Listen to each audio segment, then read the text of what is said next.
Prvé herné konzoly, počítače, walkmany, legendárne hudobné počiny, na ktorých mnohí z nás na čele so mnou lipnú ešte aj dnes. To sú 80. roky, baby. Táto technologická dekada zo sebou priniesla masívny prienik informatizácie a vzostup médií. Dá sa povedať, že bola možno takým prvým predobrazom dnešnej doby. Zároveň to však bola dekáda, ktorá vyvolala obrovskú mieru solidarity kvôli dramatickým udalostiam vo svete. V takomto kontexte sa európske spoločenstvo snažilo ešte viac prehlbiť svoje vzťahy a jednotu. No a okrem toho aj upevniť väzby s nečlenskými štátmi, prijímať nových čakateľov, plniť reformy svojich štruktúr a nastavovať si ďalšie ciele. Ani v tejto dekáde to teda nebola žiadna lambada, ale miestami skôr poriadny thriller. Poďme sa dnes spoločne pozrieť na 80. roky z pohľadu európskej integrácie.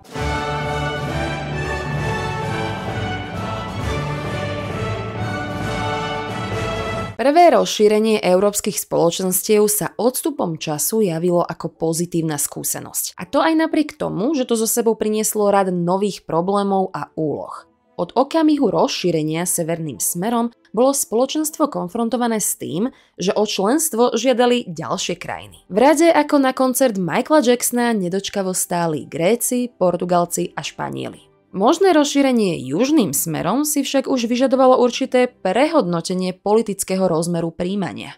Až do tohto momentu boli totiž požiadavky na kandidátske krajiny asi také prísne ako pri castingu do Rúže pre nevestu.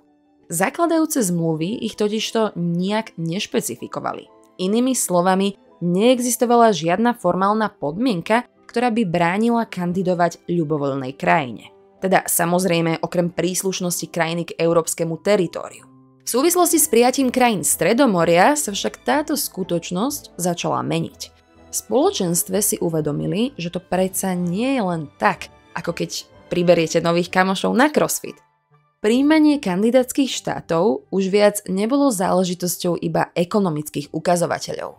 Záležalo aj na schopnosti deklarovať, že daná krajina je demokraciou. Dôvod bol jednoduchý. Španieli, Portugalci a aj Gréci mali autoritatívne chuťky aj po hrôzach druhej svetovej vojny. V Grécku sa na krátke obdobie zmocnila vlády vojenská chunta. V Španielsku bol diktátor Franco a v Portugalsku Salazar, čo už na prvú znie ako záporak z Pána prsteňov. Pri kandidátskych krajinách sa teda začalo nazerať aj na to, či skutočne náplňajú zásady demokratického politického systému, a.k.a. či garantujú ľudské práva a slobody. Spoločenstvo týmto krokom potvrdilo, že mu nejde iba o ekonomické zoskupenie, ale aj o politickú jednotu. Teda, že nie je dôležité len to, čo má potenciálny ženích v peňaženke, ale aj v hlave a srdci.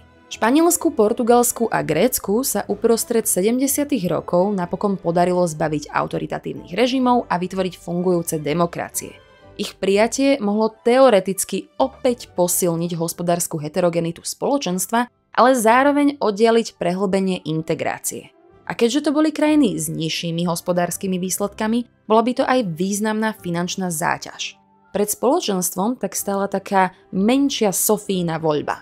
Napokon si však povedali, že mladí sú naša budúcnosť a veľmi solidárne podporili všetky tri čerstvé demokratické krajiny. Ako prvé vstúpilo po prechodnom období Grécko. To sa v roku 1981 stalo jedinou kandidátskou krajinou v histórii, ktorej sa podarilo presadiť samostatný vstup. Dosť slušná frajerina. Vstup Grécka tak často býva označovaný ako druhé rozšírenie, aj keď reálne to bol len taký drobný botox. Vlna rozšírenia južným smerom pokračovala Španielskom a Portugalskom.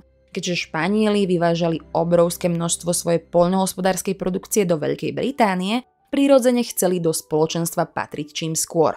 Bol to pre nich podnet k modernizácii a reštrukturalizácii vlastnej ekonomiky. No ich poľnohospodársky potenciál a veľkosť rybárskej flotily ohrozoval predovšetkým Taliansko a Francúzsko. Napokon sa však podarilo dospieť k dohode a k 1. januáru 1986 zakotvilo v prístave spoločenstva Španielsko na jednej lodi s Portugalskom. Ich vstup priniesol nové finančné záväzky súvisiace so zmierňovaním regionálnych a hospodárskych rozdielov. No na druhú stranu došlo k prehlbeniu nových obchodných vzťahov s africkými a latinskoamerickými krajinami a k vytvoreniu rozsiahlej siete ľudnej dopravy. Paralelne v tomto období vrcholilo aj dlhodobé úsilie o reformu európskych spoločenstiev. Na pôde Európskeho parlamentu vzýšla nová iniciatíva od profederálne orientovaného poslanca Altiera Spinelliho. Od začiatku dekády opakovane kritizoval európske inštitúcie a následky politickej krízy zo 60. rokov. Upozorňoval na znevýhodnené postavenie komisie, nové ekonomické potreby, zvyšujúce sa počty žiadostí o asociácie po prípade žiadosti o členstva v európskych spoločenstvách. Skrátka, taký ten sused, ktorému vadí každé spláchnutie. Spinellimu sa však touto iniciatívou podarilo vrátiť do centra pozornosti dôležité otázky. Diskusia o nich prebehla na Štutgartskom samite, kde sa v roku 1983 prijal zásadný dokument. Tadá, slávnostné prehlásenie o Európskej únii. Týmto dokumentom si všetci na najvyššej úrovni spoločne zrekapitulovali potreby spoločenstva. A hoci to bol skôr symbolický počin, dôležitá bola zhoda na tom, že sa bude hľadať bezpečnostná, zahranično-politická, kultúrna, právna a ekonomická jednota. Prehlásenie bolo zároveň aj politickým predstupňom jednotného európskeho aktu, prvej reformy zakladajúcich zmluv, prijatej v roku 1985 v Bruseli. Dokument bol vyvrcholením doterajších reformných snách a procesov pod vedením tedajšieho predsedu komisie Jacquesa Delorsa. Jednotný európsky akt, skrátene JEA, pozostával z 34 článkov, ktoré pozmeňovali text zmluv o európskych spoločenstvách, teda o Európskom hospodárskom spoločenstve, Európskom spoločenstve uhlia a ocele a Euratome. A teraz si ich podrobne rozoberieme, pekne jeden článok po druhom. Nebojte, žartujem.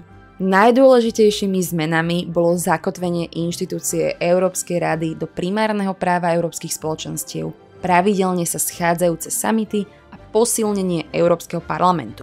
Ten už nemal vystupovať iba v role poradného orgánu, ale aj ako inštitúcia spolupracujúca na príjmaní európskej legislatívy. Ale zas, odtiaľ potiaľ. Táto zmena sa totiž týkala obmedzeného okruhu otázok. Predovšetkým tých, ktoré súviseli so spoločným trhom či schvaľovaním medzinárodných záväzkov spoločenstva, vrátane príjmania nových členských štátov. Jednotný európsky akt ďalej definoval vnútorný trh ako oblasť bez vnútorných hraníc, v rámci ktorých je zabezpečený voľný pohyb tovaru, služieb, osôb a kapitálu v súlade s ustanoveniami tejto zmluvy. A stanovil aj harmonogram pre jeho dokončenie. Plne funkčný mal byť od 1. januára 1993. Vďaka komisii pod vedením Jacquesa Delorsa prišlo aj k absolútnej prioritizácii dokončenia spoločného trhu. Komisia vypracovala tzv. Bielu knihu o vnútornom trhu. Tá identifikovala takmer 300 položiek, ktoré boli faktickými prekážkami k dosiahnutiu cieľa o vnútornom trhu a taktiež zosumarizovala opatrenia pre členské štáty. Definitívny dátum na dokončenie Európy bez hraníc bol stanovený opäť na 1. januára 1993. V deň zverejnenia knihy o vnútornom trhu došlo aj k podpisu Schengenskej dohody. Pomenovaná bola podľa mestečka Schengen, ktoré leží v Luxembursku, na hranici s Nemeckom a Francúzskom. Podpísalo ju Francúzsko, Belgicko, Luxembursko, Holandsko a západné Nemecko.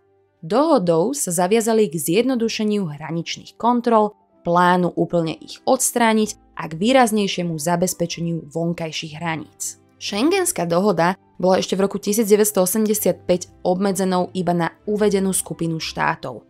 Ale je to presne tá dohoda, vďaka ktorej dnes môžeme lárom fárom cestovať napríklad do Heimburgu po zľavnený Leberkäse. Dohoda dokonca nebola ani súčasťou zmluvného rámca európskych spoločenstiev, no postupom času sa zrušenie hraničných kontrol a zjednodušenie formalít pri pohybe osôb stalo predmetom záujmu aj ďalších členských krajín.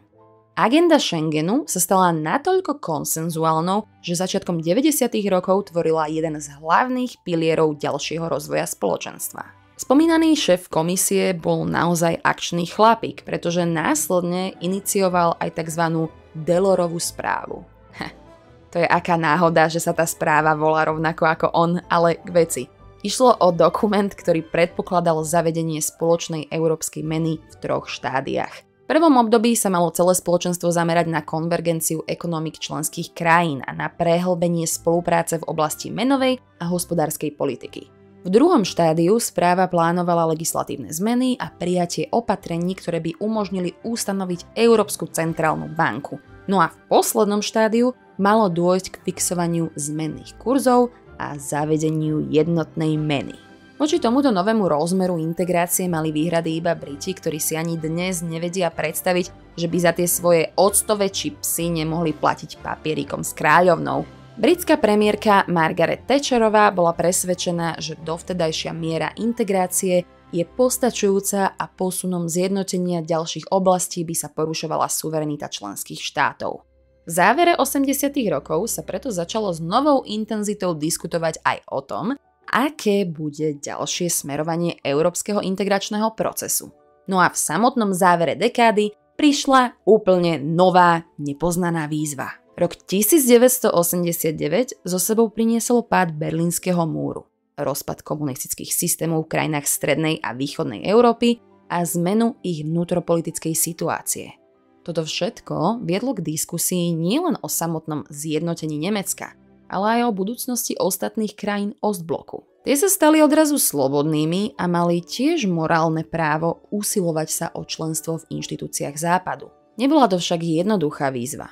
Aj Slovensko bolo jednou z krajín, kde bol celý proces naozaj komplikovaný.